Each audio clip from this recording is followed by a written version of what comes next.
중국이 지금 인공지능이나 로봇이나 이런 것들을 계속 발전시키고 있지만 노동 인구가 자연 줄 수밖에 없단 말이에요. 거기다가 또 한 가지, 과거에 오프라인 마켓이 활성화했던 거가 보면 거의 다 문을 닫았죠. 왜냐면 지금 다 온라인으로 사니까. 지금 다 파리밖에 안 날려요. 대만이나 이런 데서 들리는 얘기 종합해보면 현역에 있는 군인들과 정치 장교들이 계속 싸우는 거예요. 부정부패라는 하나의 테마를 놓고 둘이 투서지를 하는 거예요. 그러다 보니까 이제 수청이 개되는 거죠. 중국의 장군들, 이 사람들은 사실 부정부패를 해왔고 이런 것들이 지금 다 터지고 있는 거죠.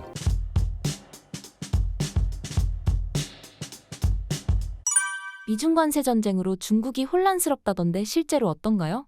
안 그래도 제가 이제 지난달에 중국의 경제로는 최고의 도시죠. 이제 상하이를 한번 갔다 왔는데 베이징하고는 좀 차이가 나더라고요. 베이징은 좀 많이 좀 이렇게 다운된 분위기라 그러면 상하이 같은 경우는 아직은 그 정도는 아닌데 이렇게 뭐 좋은 상황은 아니에요. 근데 이제 중국 내부에서 나오는 목소리는 이겁니다. 왜냐하면 이제 트럼프 1기 행정부를 한번 겪어봤죠. 중국 지금 이제 시진핑 국가주석이 그때 1기 때 트럼프를 정말 VVIP급 대접하셨어요. 베이징에 왔을 때 자금성, 중국에서는 고궁이라 그러는데 여기를 이 트럼프 한 사람을 위해서 다 막고 한 사람만 보여줬어요. 그리고 이제 막 극진한 대접을 했어요. 근데 그렇게 해줬는데도 결과는 때릴 거 다 때리더라. 그래서 2기 행정부는 사실 그동안 준비도 많이 해왔고 하려면 해. 우리 준비 다 돼 있어. 약간 이제 이런 생각 갖고 있어요. 그러다 보니까 이제 뭐 최근에도 잘 보시면 이제 극적으로 막 타결하고 이러잖아요. 그래서 중국의 기본적인 생각은 안 끌려간다. 미국이 그렇게 해도 우리는 버틸 만한 체력이 있다라고 생각을 하고 있어요. 그러니까 지금 막 두 나라가 쇼 아닌 쇼를 하고 있고 지금 아마 그런 기조는 계속 될 것 같아요. 그러니까 한번 당해본 경험이 있기 때문에 쉽게 이 기조를 바꿀 수는 없어요. 다만 이제 문제가 이렇게 되다 보면 어떤 문제가 생기냐면 지금 이제 과거에 중국에서 잘 나갔던 동네들, 홍콩 주변에 뭐 광저우라든지 이런 데들, 뭐 심천 뭐 이런 데들 다 망했어요. 거기는 옛날에 개혁 개방할 때 가장 먼저 문을 열었던 동네들인데 외국 기업들이 많이 들어갔단 말이에요. 다 빠져나왔어요. 하나도 없어요. 지금. 왜냐하면 첫 번째 이제 인건비도 너무 비싸고.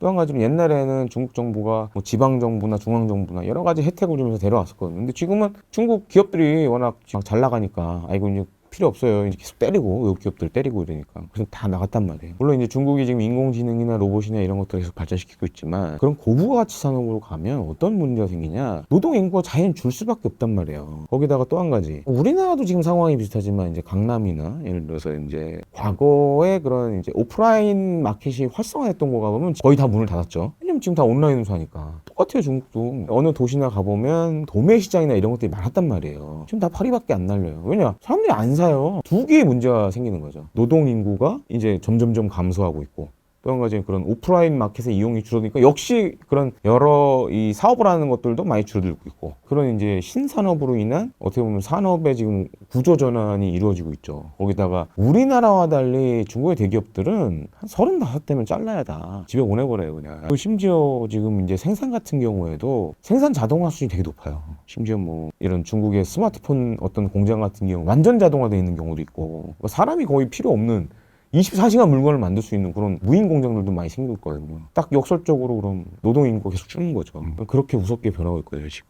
거기다 지금 이제 중국도 문제가 인구 절벽이 점점 심각해져요. 그래서 한 2035년이면 지금 자름을 하면 인도 인구가 중국을 추월한다는 얘기도 나오고 있어요. 그 정도로 지금 인구 절벽이 여기도 굉장히 심각하고 우리나라처럼 그런 상황이기 때문에 쉽지 않죠. 경제 전환은 해야 되는데 매년 쏟아지는 지금 대학생들은 갈 데가 없고 취업할 데가 없죠. 정말 똑똑한 애들 아니면 갈 데가 없고 그런 문제가 계속 생기고 있어요.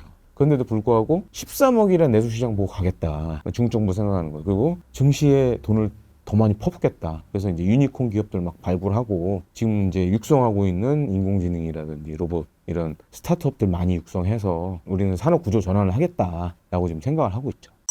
최근 시진핑 주석의 군부 숙청이 집중된 배경이 무엇인가요? 한 두 가지로 볼 수 있어요. 그러니까 근본적인 원인은 이게 부패와의 전쟁인데 중국 인민해방군이 갖고 있는 첫 번째 문제가 뭐냐면 과거 덩샤오핑이 집권하고 개혁 개방을 하면서 그때 나라가 어려우니까 무슨 정책을 내었냐면 야 군대가 사업해서 먹고 살아. 나라가 돈이 없다. 니네가 알아서 먹고 살아라. 그렇게 한 10년 넘게 해왔었어요, 실제로. 중국 인민해방군이 뭐 식당도 하고, 그 다음에 무슨 외국에 무슨 물건을 만들어 수출도 하고, 그런 것도 했었어요, 실제로. 그다음 90년대 한 중반 들어서 이제 중국 경제가 다시 원상태로 회복이 되고, 이제 성장에 가도록 하니까 그만하자 안 했는데, 그 폐해가 뭐냐. 예를 들어서 장군을 돈으로 사고, 막 이러는 거예요. 매관 매직이 너무 심해진 거예요. 그래서 계속 그 부패와 전쟁을 시진핑 국가주석 이전부터도 해왔는데 잘 안 돼요. 체제 개선이. 그리고 두 번째 문제는 중국 인민해방군은 우리 국군과 다릅니다. 우리 국군은 국민의 군대예요. 반면에 중국 인민해방군은 당의 군이에요. 그런 아주 큰 차이점이 있어요. 그러다 보니까 우리나라에는 없는 특이한 장교들이 있어요. 정치 장교들이 있어요. 대만이나 이런 데서 들리는 얘기, 저도 이제 대만의 전문가도 있으니까 들리는 얘기 종합해 보면 이 현역에 있는 군인들과 이 정치 장교들이 계속 싸우는 거예요. 정치 장교들은 부정부패했네, 그래서 계속 얘네들 때리고 이쪽도 여기 때리고 서로 양쪽에 막 싸우는 상황이 온 거예요. 근데 이제 부정부패라는 하나의 테마를 놓고 둘이 이제 투서지를 하는 거예요, 막. 그러다 보니까 이제 숙청이 계속되는 거죠. 그다음에 이제 중국의 장군들, 이 사람들 사실 부정부패를 해왔고 이런 것들이 지금 다 터지고 있는 거죠. 앞으로 중국과 대만의 긴장 관계는 어떤 양상으로 흘러갈까요? 긴장 관계는 계속 될 것 같아요. 변수가 그겁니다. 대만의 총통인 라이칭더 총통이 이제 오래 됐잖아요. 4년 임기란 말이에요. 근데 대만 중임제입니다. 28년도에 아마 선거를 할 거예요.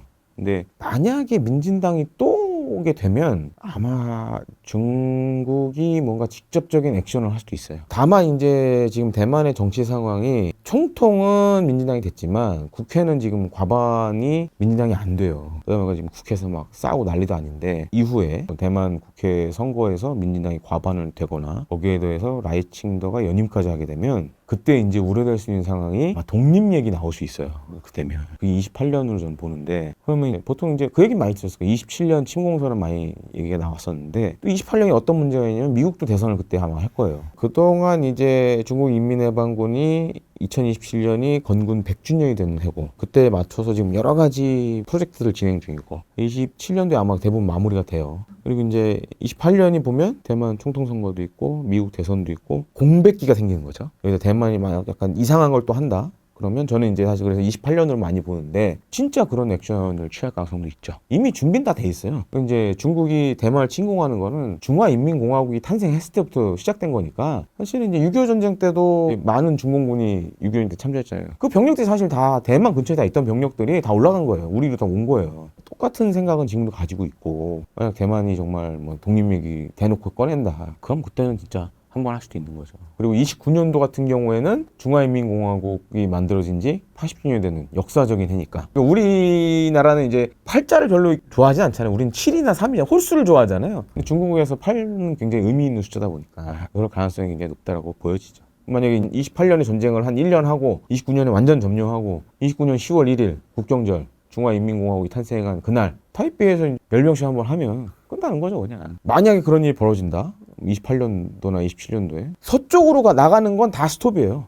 우린 동쪽으로밖에 못 가요. 그럼 당장 영향받는 게 페르시아에서만에 들어오는 석유라든가 천연가스 이런 거 한참 뺑 돌아와야 되고 그러면 이제 물가가 오를 거고 그 다음에 이제 그걸 틈타? 북한이 가만히 있으면 다행인데 북한도 뭘 할 수도 있잖아요. 동시다발적인 안보 위기, 경제 위기 이런 것들이 다 올 수도 있죠. 일어나서 안 되겠지만 그런 일들이 이제 벌어질 수 있다라는 게 가장 큰 문제죠.